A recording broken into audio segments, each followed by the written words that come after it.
महाकाय सूर्यकोटि समप्रभ निर्विघ्नं कुरु मे देव सर्वकार्येषु सर्वदा। जब रात होती है तो हम एक दिया जला देते हैं और उसकी रोशनी में खुद को महफूज समझते हैं, मगर उस रोशनी के परे जो अंधेरा है वो अपने अंदर बहुत सारी कहानियां समेटे हुए है और इन्हीं कहानियों को आप पर लेकर आता है। रात के अंधेरे में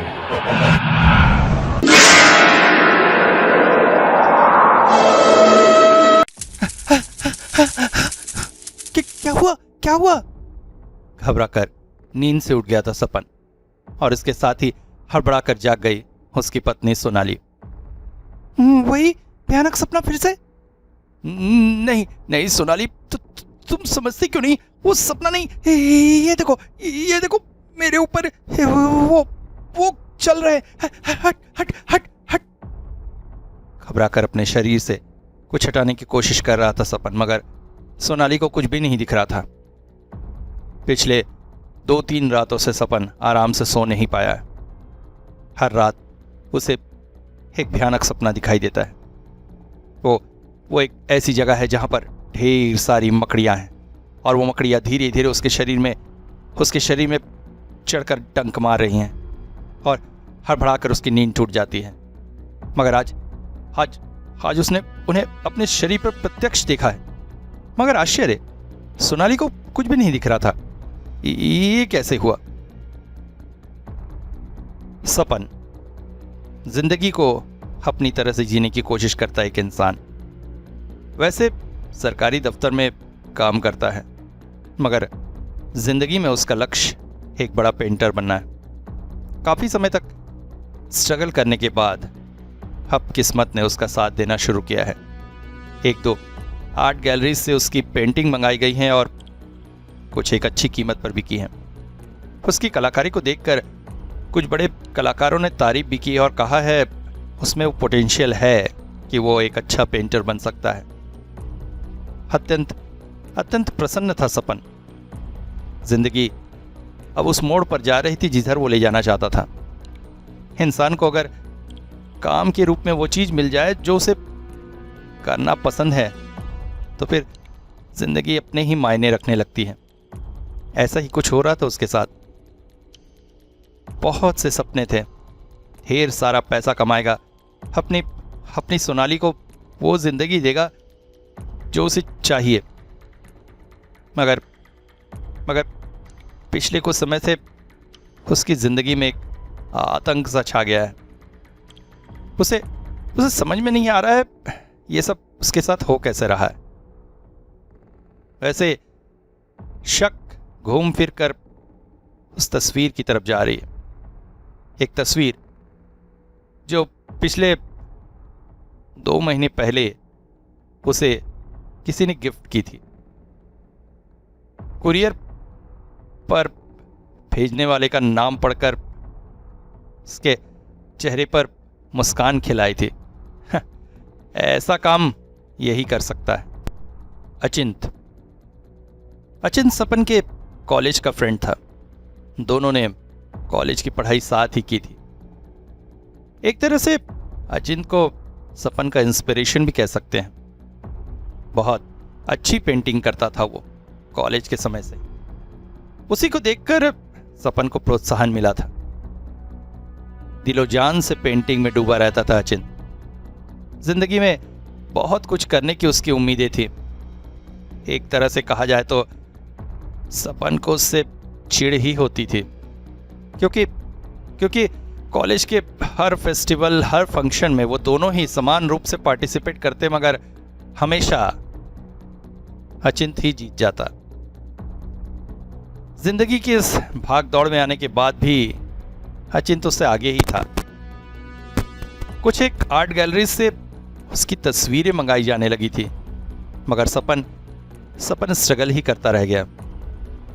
एक दिन अचिंत ने उसे गले लगाते हुए कहा, सपन, मेरी जिंदगी का सपना पूरा हो रहा है रे। बहुत बड़ी आर्ट गैलरी से मेरी पेंटिंग्स मंगाई गई है। हाँ, मैं जिंदगी में जो चाहता था पा कर रहा। ऐसे ही तू भी मेहनत कर, तू भी जरूर पाएगा। बेहद निराशा भरे भाव से देखा था सपन ने उसकी ओर, मगर किसे पता था कि किस्मत में क्या लिखा है। उस दिन ऑफिस से लौटते हुए अचानक अचिंत चौंक पड़ा था। दूर से रोशनी सी दिखाई दे रही। दौड़कर जब घर के पास पहुंचा तो पाया उसके घर में आग लगी हुई थी। परेशान हो गया था वो। लोगों के साथ मिलकर आग बुझाने की बहुत कोशिश की, मगर आग के साथ साथ उसका सपना जलकर भी खत्म हो गया। असामान्य रूप से उसकी सारी पेंटिंग्स उस आग में जल गई। पिछले 13-14 सालों से उसने जो कुछ भी बनाया था सब कुछ जलकर राख हो गया। हास्यजनक तौर पर आग लगी तो क्या ऑफिस जाते हुए वो गैस का नॉब बंद करना भूल गया था या फिर शॉर्ट सर्किट? मगर कुछ भी समझ में नहीं आया। इसके साथ ही जल गया उसका वो सपना। फिर बेहद निराश रहने लगा था अचिंत। जीवन की परेशानियों में जूझते जूझते सपन उससे कुछ दूर ही चला आया था। एक दिन अचानक खबर पाकर वो आश्चर्यचकित होकर दौड़ा था उसकी घर की तरफ। अचिंत ने हाथों की नस काटकर आत्महत्या कर ली थी। बेचारा पिछले 2-3 सालों से डिप्रेशन में था। और हो भी क्यों ना, जिसका सपना इस तरह से आग में जलकर स्वाहा हो जाए, वो व्यक्ति डिप्रेशन में नहीं जाएगा तो क्या करेगा? मगर मरने से पहले उसने ये कुरियर सपन को भेजा था। है ऐसे मजाक अचिंत ही कर सकता है। मरते मरते भी अजीब सा मजाक कर गया। एक अजीब सी पेंटिंग बनाकर छोड़ गया था वो सपन के लिए।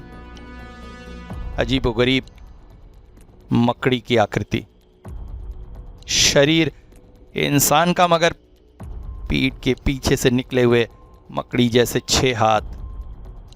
बहुत ही आश्चर्यजनक थी वो तस्वीर। सपन को फोबिया था, मकड़ी से डर। कॉलेज में सभी को इस बात का पता था और लोग अक्सर इस बात को लेकर उसका मजाक भी उड़ाया करते थे। कई बार उस पर नकली मकड़ी फेंककर बहुत से लोगों ने उसे डराकर मजाक उड़ाया था। मरते मरते अचिंत भी यही मजाक कर गया। मगर अब सपन को यह लगने लगा है कि वो फोटो अभिशप्त है, क्योंकि फोटो को अपने दोस्त की आखिरी याद समझकर उसने अपने पेंटिंग वाले कमरे के एक दीवार पर टिका कर रख दिया था। पर जिस दिन से वो फोटो आई है उसके बाद से रात को उसे ये सपने आने लगे। उसे पता नहीं क्यों ऐसा लग रहा है, कहीं ना कहीं उसके इन दुस्सपनों का उस फोटो से कोई ना कोई संबंध है। और आज तो ये बात पूरी तरह से पक्की हो गई। सोनाली जैसे ही रसोई में सुबह पहुंची, चीख उठी थी। सुनकर सपन भी दौड़कर रसोई में गया और देखा रसोई की एक दीवार के किनारे से ढेर सारी मकड़ियां बाहर निकल रही हैं। एक पतले से जाल का आवरण उन्होंने अपने ऊपर बुन लिया और वहीं नीचे किलबिला रही हैं। आज पहली बार सोनाली ने भी उन्हें प्रत्यक्ष देखा था। अब इस बात पे कोई शक न रह गया था कि सपन को जो कुछ दिख रहा है वो सच है। मगर ये है क्या? घर के कई कोनों से अब धीरे धीरे वो कीड़े निकलने लगे हैं। उनकी किलबिलाहट, उनकी आवाज कपा देती है सपन और सोनाली को। कई तरह की दवाइयां, स्प्रे और बहुत कुछ प्रयोग किया, मगर कुछ भी ना हो सका। सोचा अड़ोसी पड़ोसियों से मदद ली जाए, मगर आश्चर्यजनक तौर पर उस बिल्डिंग में और किसी के घर में इस तरह के कीड़ों का उत्पात नहीं है। एक तो फोबिया, ऊपर से उन्हीं कीड़ों का घर में पाया जाना। सपन परेशान हो उठा था। अंततः दोनों ने फैसला लिया वो घर बदल लेंगे, और किया भी वैसा ही। नए घर में आने के बाद कुछ दिनों तक सब कुछ सामान्य रहा। ये बिल्डिंग बहुत ही अच्छी, कीड़े मकोड़ों का कोई भी उत्पात नहीं, न चींटी, न कॉकरोच, न मकड़ी, और कीड़े न होने की वजह से छिपकली वगैरह को भी खाने को कुछ नहीं था, इसलिए उनकी उपस्थिति भी नहीं के बराबर थी। सपन सोनाली अब थोड़े से संतुष्ट थे।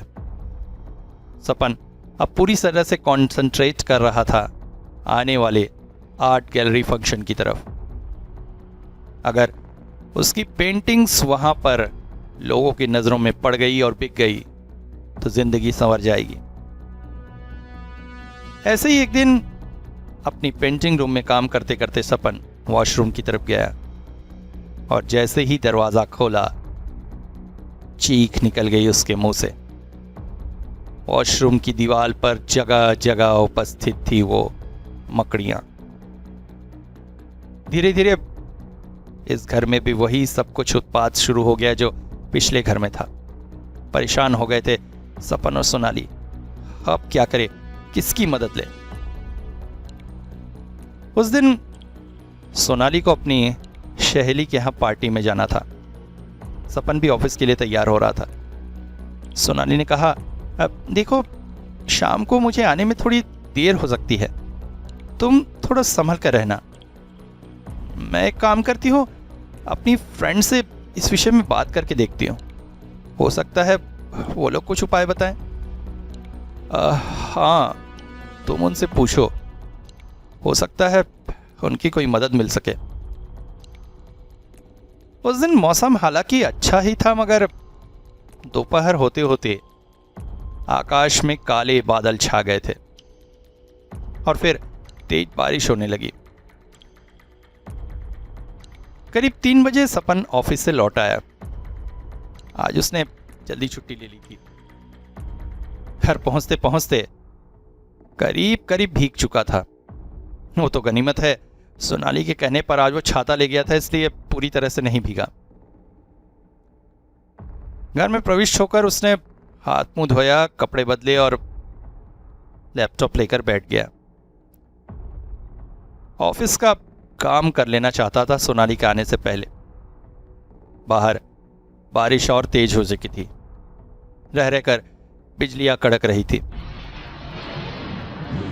लैपटॉप स्क्रीन पर काम करते करते अचानक सपन को महसूस हुआ जैसे वो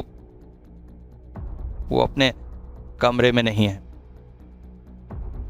वो किसी अजीब सी जगह पर पहुंच गया है, जहां पर जमीन काफी भुरभुरी है। देखते ही देखते जमीन से धीरे धीरे निकलने लगे वही दानव जिन्हें देखकर उसे सफोकेशन होता है, उसे डर लगता है, उसके हाथ पांव कांपने लगते हैं। ढेर सारी किलबिलाती मकड़ियां धीरे धीरे जमीन से निकलकर उसके पैरों से होते हुए उसके शरीर के ऊपर चढ़ पड़ रही हैं। मकड़ियों ने उसे डंक मारना शुरू कर दिया। वही जलन, वही तकलीफ जो कभी बचपन में हुआ करती थी। बचपन में उसके गांव में मकड़ियों का बड़ा ही उत्पात था। रात को जब सो रहा होता तो अक्सर शरीर पर से मकड़ी चली जाती थी पेशाब करके, और फिर शरीर पर हो गए फोड़े, वो दर्द, आज भी उसे याद करके उसका शरीर कांप उठता है। और इसी बात ने उसे मकड़ियों से फोबिया दे दिया था। बहुत डर लगता था उसे मकड़ियों से, मगर आज वही मकड़ियां उसके शरीर पर चढ़कर फिर से वही सब कुछ चीख पड़ा था सपन। और तभी उसने देखा वो अपने कमरे में ही है। ओह, तो सपने देख रहा था वो। हाँ, लैपटॉप पर काम करते करते न जाने कब एक झपकी सी आ गई थी, और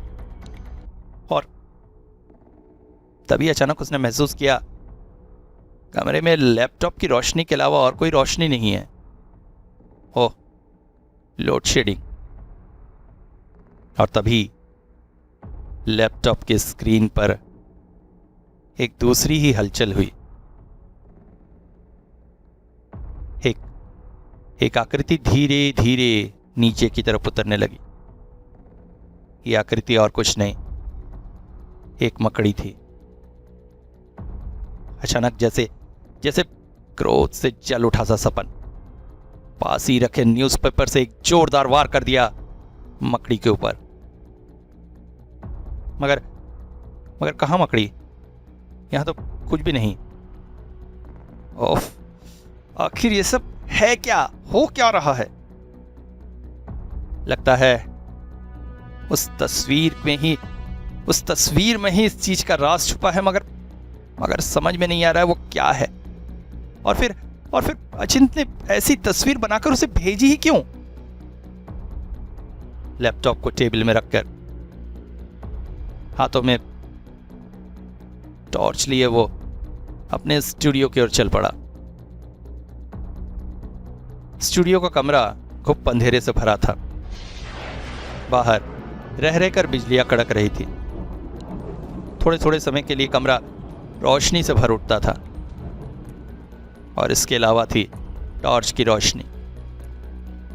और उसी रोशनी में सपन ने उस फोटो को देखा। अजीबोगरीब आकृति, एक इंसानी आकृति जिसके शरीर पर मकड़ी जैसे 6 हाथ उगे हुए। आखिर ऐसी अजीबोगरीब पेंटिंग बना के अजीत ने उसे भेजा क्यों? टॉर्च को पास ही की टेबल में रखकर फोटो को अच्छे से निहारने लगा सपन।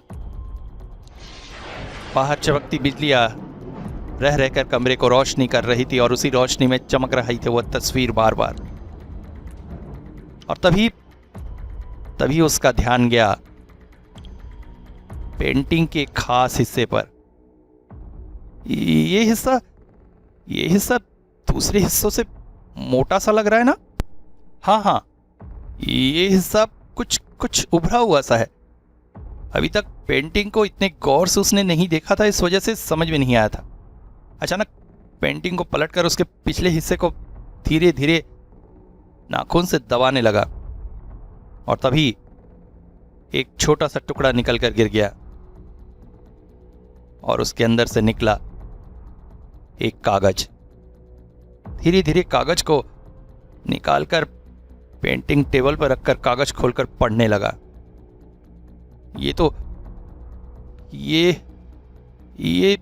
ये अक्षर वो अच्छी तरह से पहचानता है। हाँ, इतने सुंदर अक्षर वो कॉलेज के जमाने में हर दिन देखा करता था। ये अचिंत की ही राइटिंग है। चिट्ठी में कुछ ऐसा लिखा था, प्यारे दोस्त सपन, मैंने सोचा मरने से पहले तुम्हें एक गिफ्ट देता जाऊं, इसलिए पेंटिंग तुम्हारे लिए बना रहा हूं। तो विश्वास नहीं करेगा, पिछले दिनों मैंने जो कुछ एक्सप्लोर किया था वो अनोखा था। तुझे तो पता ही है, पेंटिंग की अलग अलग विधाओं पर रिसर्च करते हुए मैं कुछ समय के लिए मिस्र गया था। वहीं पर मिस्रीय पेंटिंग और ममी आदि की कलाकृतियों के बारे में मैंने बहुत कुछ सीखना शुरू किया था। वहां मेरी मुलाकात वसीम से हुई। वसीम वहीं रहता था और पेंटिंग्स के प्रति उसकी भी काफ़ी रुचि थी। एक आर्ट गैलरी में घूमते हुए मेरी मुलाकात उससे हो गई। मिस्री पेंटिंग के बारे में बहुत नॉलेज थी उसे। मैं अब अक्सर उससे मिलने लगा और उससे काफ़ी कुछ सीखने भी लगा।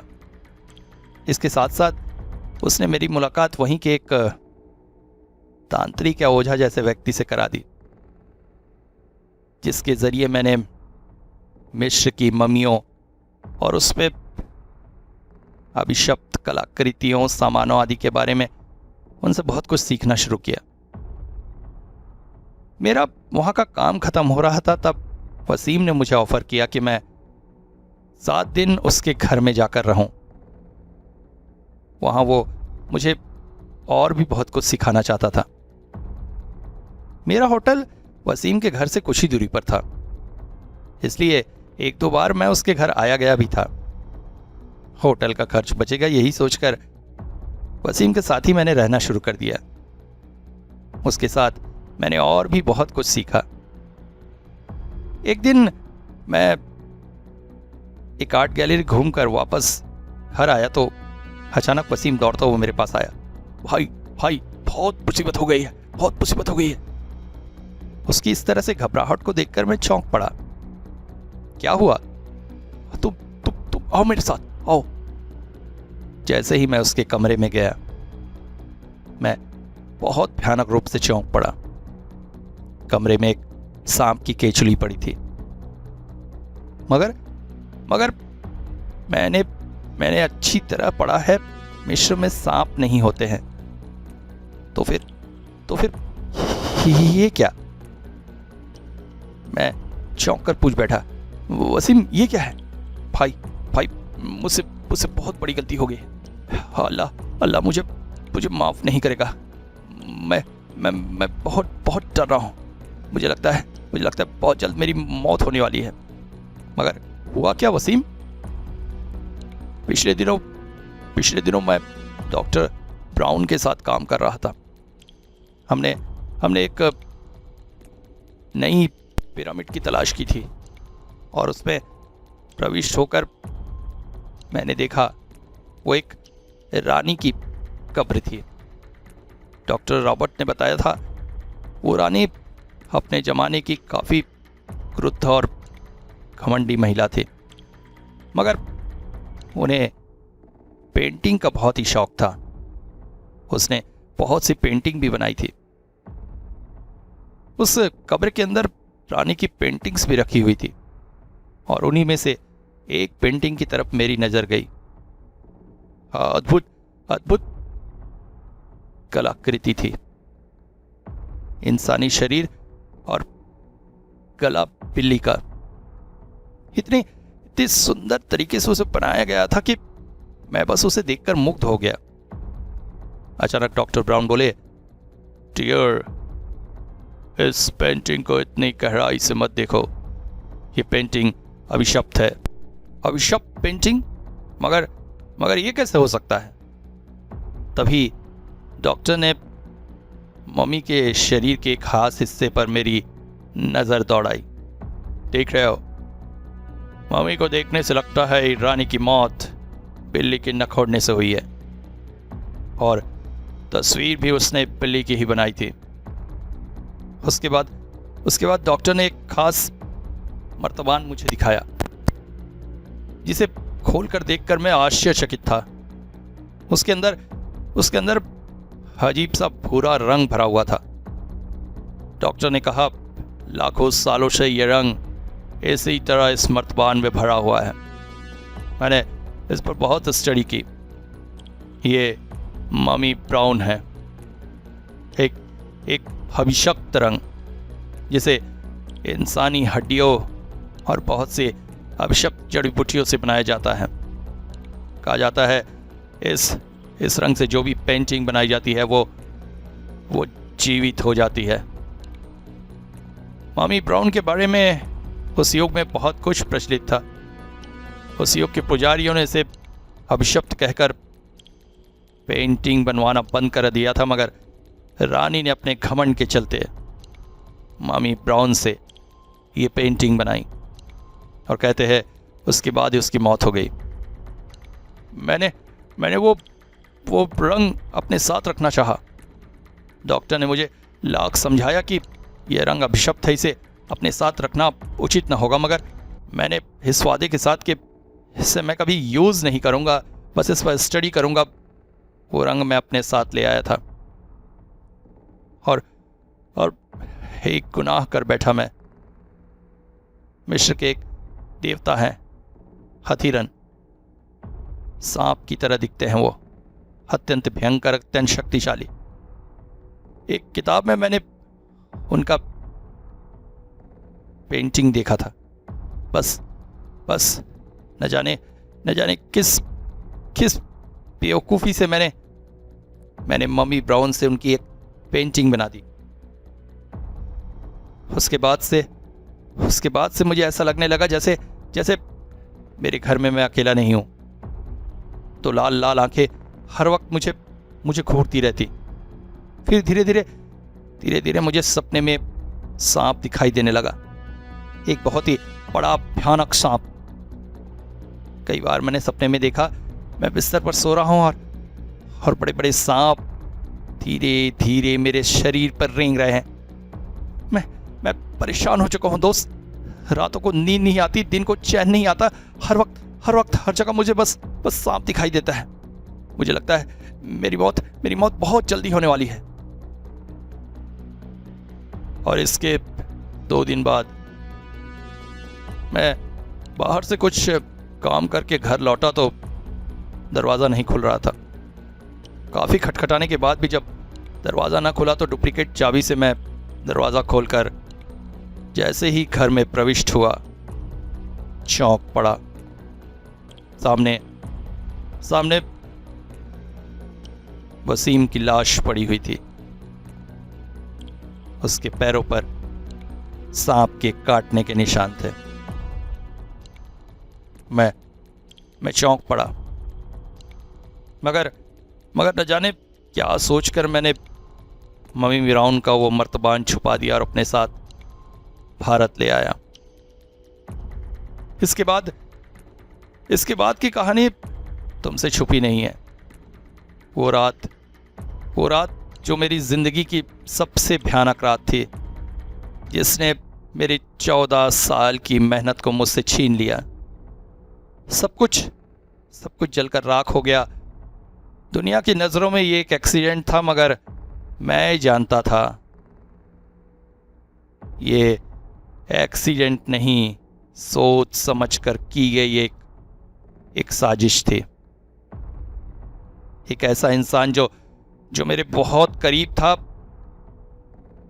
मगर जो मुझसे बहुत जलता और नफरत करता था। मेरी तरक्की के आगे उसकी कोई भी औकात न थी, और इसलिए उसने मुझे ही बर्बाद कर दिया। मेरे सपने, मेरे भविष्य को आग लगाकर। और वो व्यक्ति कोई और नहीं सपन, वो तू था। हाँ, तू था। क्योंकि सुबह मैंने राख के पास एक खास ब्रांड की सिगरेट का टुकड़ा पड़ा हुआ पाया था, और ये सिगरेट तू ही पीता है। चौंक पड़ा था सपन। अचानक उसके चेहरे पर कुटिल मुस्कान आ गई।